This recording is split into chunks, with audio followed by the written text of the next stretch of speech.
আসসালামু আলাইকুম। আজ আমরা দেখব কিভাবে ল্যাপটপে অভ্র কিবোর্ড তথা বাংলা লেখার অপশন চালু করা যায় এবং কিভাবে আমরা অভ্র কিবোর্ড ইনস্টল করে ল্যাপটপে ব্যবহার করতে পারি। চলুন দেখা যাক কিভাবে এই কাজটি করা যায়। ল্যাপটপের গুগল ক্রোম ব্রাউজারের সার্চ বারে লিখব অভ্র কিবোর্ড। অভ্র কিবোর্ড এই যে আসছে অভ্র কিবোর্ড ডাউনলোড।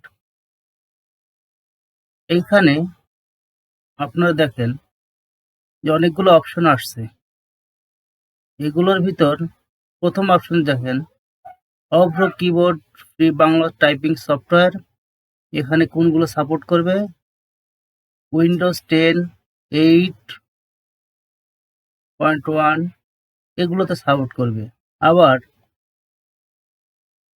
আচ্ছা, আমরা এটাতে ক্লিক করি। ক্লিক করার পর এখানে ডাউনলোড অপশন চলে আসছে। আমরা এটা ডাউনলোড করব। দেখুন আমার ডাউনলোড শুরু হয়ে গেছে এবং অলরেডি ডাউনলোড হয়ে গেছে। তো এই যে ল্যাপটপের কোনায় যে চিহ্ন আছে এখানে দেখা যাবে ডাউনলোড অপশনটি। আবার আমরা কেটে দেওয়ার পর দিস পিসি অপশনের বারগুলোতে এই যে ডাউনলোড অপশন, এই ডাউনলোড অপশনের উপর ক্লিক করলে এই যে আমার আজকে টুডে এই যে আমাদের এখানে ডাউনলোড হয়ে গেছে অভ্র কিবোর্ড। তো অভ্র কিবোর্ডের মাউসের ডান ক্লিক করি। মাউসের ডান বাটনে ক্লিক করার পর এই যে রান অ্যাজ অ্যাডমিনিস্ট্রেশন করব। এখানে welcome to the Avro keyboard setup first. এরপর নেক্সট এর উপর ক্লিক করব। এখানে আই অ্যাকসেপ্ট দ্য এগ্রিমেন্ট এর উপর ক্লিক করব। নেক্সট এ দেব, আবার নেক্সট ক্লিক করব, আবার নেক্সট ক্লিক করব, এবার ইনস্টল করব। দেখবেন আমাদের অভ্র কিবোর্ডটি ধারাবাহিকভাবে ইনস্টল হয়ে যাবে। এই যে ইনস্টল হয়ে গেছে, এবার আমরা ফিনিশ করব। ওকে, এবার আমরা কেটে দেই। দেওয়ার পর আমার এখানে ল্যাপটপের স্ক্রিন মোডে এখানে কোনো অভ্র কিবোর্ডের অপশন আসে নাই। তাই আমরা স্টার্ট বারে যাব। যাওয়ার পরে যে অ্যাপসগুলোর ভিতর থেকে এই যে এখানে অভ্র, এই অভ্র এর উপর ক্লিক করব। অভ্র ক্লিক করলেই আমাদের ডেস্কটপ মোডে অভ্র চলে আসবে বা ল্যাপটপের স্ক্রিন মোডে অভ্র চলে আসবে। এখানে জেনে রাখা ভালো যে এখানে ইংলিশ আছে, এখানে ক্লিক করলে বাংলা লেখা হবে এবং বাংলার উপর ক্লিক করলে ইংলিশ আসলে ইংলিশ লেখা শুরু হবে। দেখা যাক, আমরা মাইক্রোসফট অফিস বের করছি এবং ব্ল্যাক ডকুমেন্টস এর উপর ক্লিক করলাম। এখানে দেখেন আমরা লিখছি এ বি সি ডি। আবার আমরা যদি বাংলা লিখতে চাই,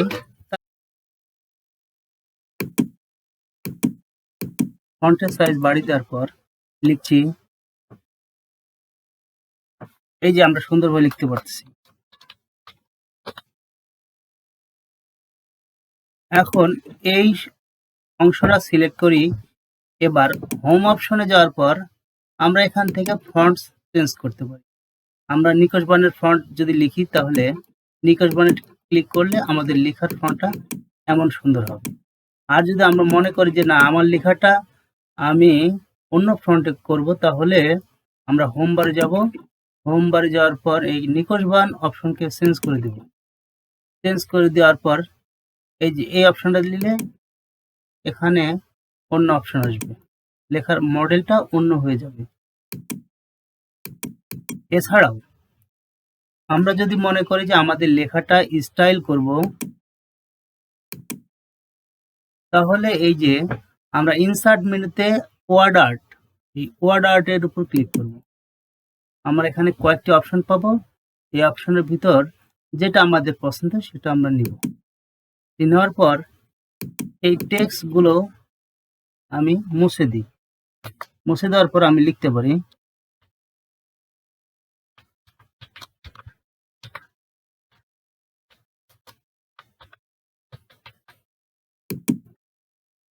এখন এই টেক্সটগুলো যদি আমরা অন্য ফন্টে দেই তাহলে আমাদের এই ফন্টের স্টাইলটা চেঞ্জ হয়ে যাবে। আমরা যদি নিখোঁজ বানিয়ে দিই তাহলে আমাদের ফন্টে চেঞ্জ হয়ে গেছে। আমরা যদি অন্য কোনো স্টাইলে দিতে চাই তাহলে নিখোঁজ বানের পরিবর্তে যদি আমরা এখানে ফন্ট সিলেক্ট করলে আমাদের লেখা চেঞ্জ হয়ে যাবে। ধন্যবাদ। এভাবে আমরা আমাদের অভ্র কিবোর্ড ব্যবহার করতে পারি। ধন্যবাদ সবাইকে। আসসালামু আলাইকুম।